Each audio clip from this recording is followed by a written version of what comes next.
Bonjour et bienvenue dans cette nouvelle vidéo, dans cette série de vidéos pour vous expliquer le cours d'introduction à l'économie pour les étudiants de la première année. D'accord?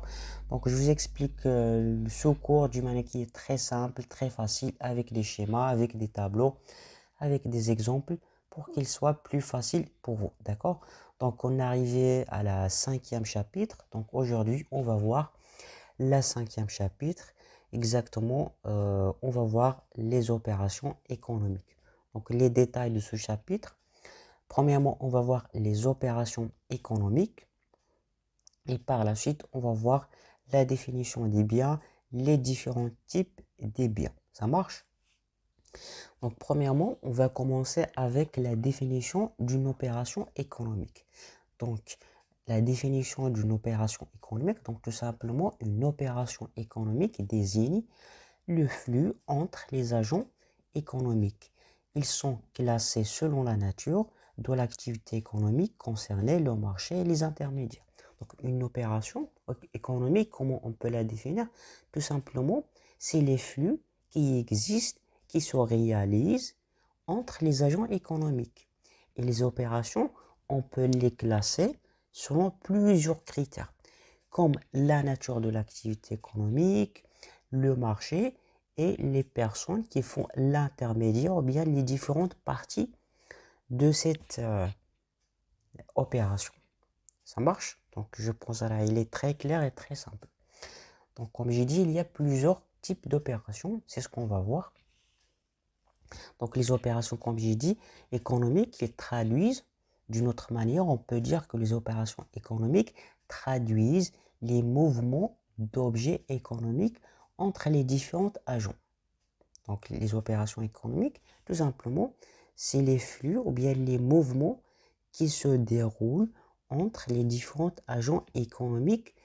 Voilà, comme on a déjà vu dans la dernière chapitre concernant les flux, bien concernant le circuit économique, etc. D'accord? Donc en général, il y a types trois types d'opérations économiques. On a les opérations des biens et services, les opérations de répartition et les opérations financières. Donc en bleu, comme vous voyez, pour les opérations de biens et services, donc vous voyez, il y a plusieurs termes, plusieurs vocabulaires, plusieurs choses qu'on peut trouver dans ces opérations économiques. Donc, c'est quoi la définition? C'est quoi la signification? Tout simplement, des opérations économiques, des biens et services, c'est des opérations qui se produisent entre l'entreprise producteur et l'acheteur consommateur. Donc, dans cette définition-là, donc j'ai essayé de simplifier d'une manière qui est très simple, le plus simple possible, la définition. Donc, les opérations des biens et services, c'est des opérations qui se réalisent, qui se font entre une entreprise. L'entreprise, il fait quoi? Il fait la production. C'est le producteur. Et les acheteurs. Les acheteurs, qu'est-ce qu'ils cherchent? Qu'est-ce qu'ils veulent? Ils veulent consommer. Ils cherchent à consommer des produits. D'accord? Ça, c'est la définition. Donc, voilà. Parmi les termes qu'on trouve dans ce genre d'opération, on a la production. Donc, qu'est-ce que ça veut dire la production? Au cas où ça a été demandé à vous à l'examen. Donc, la production, c'est la création des biens et services marchands et non marchands. Tout simplement. La production, c'est le fait de créer des biens et services, soit destinés à être vendus, c'est-à-dire marchands, et ou bien non marchands, c'est-à-dire destinés à ne pas être vendus. D'accord? Deuxième terme, c'est l'investissement. Donc, qu'est-ce que ça veut dire investissement? C'est tout simplement la valeur des biens durables acquérant pour l'utilisation pendant une période relativement longue. Donc l'investissement, c'est tout simplement la valeur des biens qu'une entreprise achète, voilà, il acquérit pendant une période relativement longue. Donc quand une entreprise achète des biens, généralement un matériel, pour l'utiliser dans une période très longue, on peut dire que c'est un investissement. S'il achète par exemple des bâtiments, des ordinateurs pour qu'il va rester 5 ans, 10 ans, matériel de transport, ça c'est un investissement. D'accord? C'est-à-dire que si c'est quand on achète des choses qui va nous servir sur une longue période, qui vont rester avec nous sur une longue période. D'accord? Troisième terme, c'est importation et exportation. Donc c'est très simple. Si la valeur des biens et services est changée par l'économie nationale et le reste du monde. Donc les importations et les exportations, c'est des opérations réalisées entre l'économie nationale, entre les entreprises au niveau national et les entreprises au niveau international. Ça marche? Quatrième terme, c'est la consommation intermédiaire et la consommation finale. Donc, je ne sais pas, est-ce que vous savez encore, ou bien vous savez la différence entre consommation intermédiaire ou finale, mais aujourd'hui, c'est le cas pour comprendre c'est quoi la différence. Donc, la consommation intermédiaire, c'est la valeur de la transformation des matières premières produites finies dans le processus de production. Donc la différence, ou bien pour la consommation intermédiaire, c'est tout simplement la valeur des biens ou bien des matières qu'on a utilisées pour produire d'autres biens. Par exemple, si on prend du bois par exemple pour fabriquer des tables et des chaises. D'accord? Donc, si on va essayer de voir la valeur, ou bien calculer la valeur de ce bois-là parce qu'on l'a utilisé pour fabriquer d'autres biens. C'est une consommation qui est intermédiaire, c'est pas final. Et la consommation finale, là, c'est la valeur des biens finales produites en vue d'une consommation finale. Par exemple le pain, bien le café. Donc le café, on va dire, c'est un produit qui est final. Donc voilà, c'est un produit qui est destiné à être consommé d'une manière qui est finale. D'accord? Donc voilà, c'est ça pour les opérations des biens et services. Maintenant, on va passer aux opérations de répartition. Donc, qu'est-ce que ça veut dire opération de répartition? Donc, tout simplement, c'est des opérations par lesquelles la valeur ajoutée générée par la production est distribuée. Donc, les opérations répartition, ça signifie quoi? C'est tout simplement la valeur ajoutée générée par la production et distribuée. C'est-à-dire que après que l'entreprise a vendu ses produits, quand l'entreprise vend des produits, qu'est-ce qu'il aura? Il va gagner de l'argent. Donc cet argent que l'entreprise gagne, qu'est-ce qu'il va faire avec cet argent-là? Et c'est ce qu'on appelle, à partir de ce moment-là, on dit c'est des opérations de répartition. C'est-à-dire que dès que l'entreprise gagne de l'argent, quand il vend des produits, là, il va commencer à répartir, il va commencer à distribuer cet argent-là à plusieurs parties. Voilà, on va commencer avec la rémunération des salaires. Donc la rémunération des salaires, tout simplement, c'est la rémunération des employés ou bien des salariés. Donc quand l'entreprise gagne de l'argent, il va la répartir à un ensemble de personnes. Premièrement, il va commencer à rémunérer, à donner l'argent aux salariés, c'est-à-dire les personnes qui travaillent dans l'entreprise. Deuxième chose, c'est les revenus des propriétés.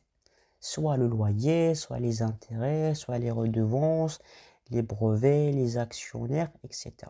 Donc, deuxième répartition, il va donner l'argent, il va payer le loyer, il va payer les intérêts des crédits, il va payer les brevets, il va payer les actionnaires, etc. D'accord? Donc, c'est ce qu'il va faire avec la répartition. Parmi d'autres termes que vous pouvez ou bien qu'on peut trouver dans les opérations de répartition, c'est les subventions d'exploitation. Donc, les subventions d'exploitation, ça signifie quoi?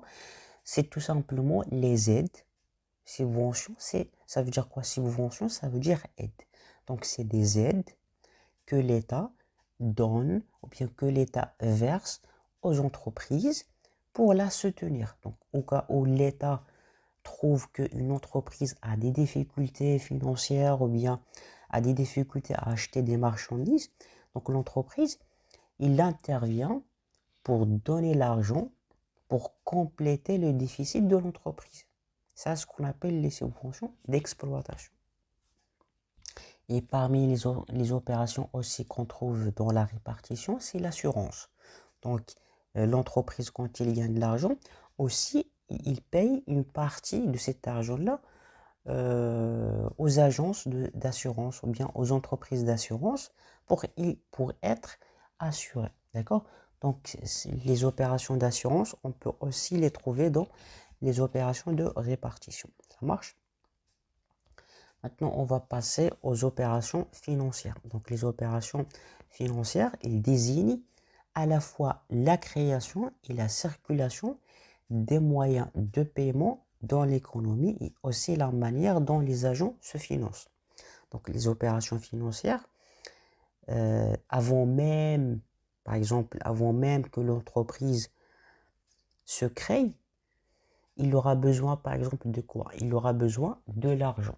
Donc l'entreprise, dans ce cas-là, qu'est-ce qu'il va faire? Il va chercher des moyens de financement. Il va chercher des outils, des instruments pour financer la création de cette entreprise-là. Donc les opérations financières, c'est des opérations à la fois, on trouve la création, voilà, et la circulation des moyens de paiement. D'accord? Donc, parmi les instruments qu'on trouve, il y a les instruments de paiement. Donc, pour les instruments de paiement, il y a les paiements internationaux, comme l'or et le dollar. Par exemple, deux pays qui font le commerce, qui font les exportations et les importations, ils se payent comment? Ils se payent soit en dollars, c'est la monnaie internationale, ou bien en l'or, ou bien l'or. Et dans le cas des échanges ou bien des opérations qui se produisent juste dans un seul pays, voilà, il y a la monnaie nationale, c'est-à-dire le dirham ou bien ça dépend le pays. Deuxième instrument type d'instrument, c'est ce qu'on appelle les instruments de financement. Donc les instruments de financement, c'est des instruments, on peut les définir comme des outils pour que l'entreprise finance, paye une activité qu'il va faire, bien une opération qu'il va faire. Qu'est-ce qu'on trouve dans ces instruments? On trouve les crédits à court terme et les crédits à moyen et à long terme. Donc, si l'entreprise, par exemple, souhaite acheter un nouveau matériel de transport ou bien n'importe quel matériel, s'il n'a pas d'argent, qu'est-ce qu'il va faire? Il va aller à la banque, il va demander un crédit, il va prendre l'argent, il va acheter ce qu'il veut. C'est ce qu'on appelle instrument de financement. Il finance ses besoins. Troisième type d'instrument, on a les instruments de placement. Donc les instruments de placement, c'est des instruments pour placer l'argent. Soit à court terme, quand on achète par exemple les titres, pour les vendre dans une semaine, dans un mois, dans 2 mois, on peut dire que c'est des actions, bien des titres à court terme. C'est des moyens pour placer notre argent. Par exemple, moi j'ai 10 000 dirhams, je peux placer cet argent dans une action. Ou bien les obligations, ou bien les actions. Les obligations, par exemple, les obligations, le contraire un peu des actions, parce que je peux acheter une action aujourd'hui, demain il va perdre sa valeur, et pour moi, c'est comme si j'ai perdu mon argent. Par contre, les obligations, si je l'achète aujourd'hui, après un an, l'entreprise, ou bien, voilà, il va me payer la somme d'argent que j'ai acheté l'obligation, plus un taux d'intérêt. C'est-à-dire, l'entreprise est obligée de me rendre la somme d'argent, alors que les actions, non. Donc voilà concernant les trois types d'opérations. Donc j'espère que vous l'avez compris. Si vous ne l'avez pas encore compris, vous pouvez me le dire dans les commentaires. Donc maintenant, on va voir les biens. Donc les biens, premièrement, on va définir qu'est-ce que ça veut dire un bien. Donc un bien, tout simplement, est défini comme tout ce qui est utile et répondre à la satisfaction d'un besoin. Donc un bien, c'est toutes les choses qui peuvent satisfaire un besoin. Donc, un bien est dit économique s'il remplit trois critères. Donc, c'est pas tous les biens sont économiques. Il faut qu'il remplisse trois critères. Premièrement, c'est l'utilité. Il faut que ce bien-là a l'aptitude de satisfaire un besoin. Ça, c'est le premier critère. Ce bien-là, si on le trouve, s'il satisfait un besoin, s'il est capable de satisfaire un besoin, ça, c'est le premier critère. C'est validé. Deuxième critère, c'est la disponibilité. Il faut qu'il soit disponible. S'il n'est pas disponible, là, on ne peut pas le trouver. Troisième critère, c'est la rareté. Il faut que ce bien-là soit d'une quantité qui est limitée, pas illimitée. Donc, les biens qui sont illimités ne sont pas des biens économiques. Donc, voilà, parce qu'on distingue deux types de biens, les biens économiques et les biens qui ne sont pas économiques. Donc, les biens économiques, ils sont limités et on paye pour les avoir. Alors que les biens non économiques, ils sont pas limités, ils sont illimités et on ne paye pas pour les trouver. Par exemple, l'air, bien l'oxygène, il est disponible. L'oxygène, il est capable de répondre ou bien de satisfaire le besoin de respirer. Mais l'oxygène, est-ce qu'on paye pour respirer? Est-ce que l'oxygène est disponible d'une quantité qui est limitée? Non, donc c'est pas un bien qui est économique. Ça marche? Donc maintenant, on va voir les différents types de biens. Donc on a plusieurs types de biens. On va juste voir quelques-unes. Voilà, donc premier type des biens, c'est les biens de consommation. Donc les biens de consommation, c'est des biens permettant de satisfaire immédiatement les besoins. Biens de production, c'est des biens permettant de produire d'autres biens, c'est-à-dire l'exemple que je donne toujours, c'est le bois. Donc le bois, c'est un bien, on va dire de production, on peut le considérer comme un bien de production parce qu'il nous permet de produire, de fabriquer d'autres biens, à savoir comme les tables, les chaises et des tableaux, etc. D'accord? Troisième type des biens, c'est les biens finals. Donc les biens finals, c'est des biens qui sont consommés par le consommateur final. Parce qu'il y a les biens intermédiaires, qui ne sont pas dans le schéma, mais les biens intermédiaires, c'est des biens généralement destinés aux entreprises. Donc les biens intermédiaires, c'est des biens que les entreprises prennent pour fabriquer d'autres biens. Exemple du bois. D'accord? Mais les biens finaux, ils sont consommés par le consommateur final. Par exemple, le chocolat, par exemple, l'eau, quand le consommateur achète une bouteille d'eau, c'est pour la boire. Bien quand il achète du chocolat, bien du biscuit, c'est pour le manger. D'accord? D'autres types de biens, c'est les biens collectifs. Donc, c'est des biens utilisés collectivement par un groupe. Les biens collectifs, c'est-à-dire des biens comme la route, comme le transport, l'école, les hôpitaux. On ne peut pas trouver, par exemple, toute une école pour une seule personne, mais on trouve plusieurs personnes. Donc, c'est des biens collectifs. D'autres types de biens, c'est les biens complémentaires, c'est-à-dire ils sont utilisés conjointement pour satisfaire un besoin. Les biens complémentaires, par exemple, le thé et le sucre. Donc le thé et le sucre, ils sont complémentaires. Parfois, on ne peut pas boire le thé sans le sucre. Il faut le sucre. Donc, c'est des biens qui sont complémentaires pour satisfaire même besoin. Par contre, les biens substituables, c'est un peu le contraire. Donc, ils sont consommés pour compenser un autre bien.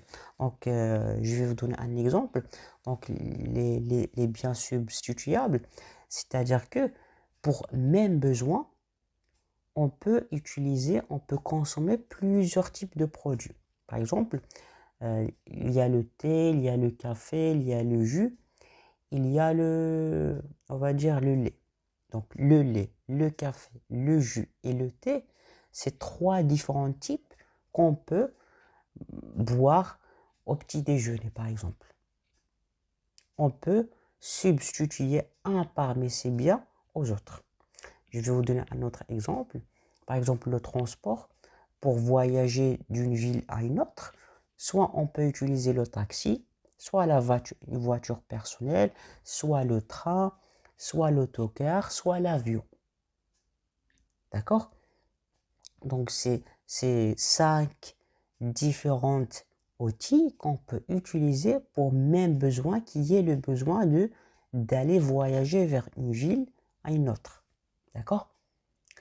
Donc voilà, j'espère que vous l'avez compris. Si vous ne l'avez pas encore compris, vous pouvez me dire dans les commentaires. Donc si vous voulez que je vous accompagne à améliorer votre niveau de français jusqu'à vous arriver à parler français couramment, vous pouvez me le dire dans les commentaires ou bien je vous laisserai le lien dans la description. Vous cliquez et vous me rejoignez. D'accord?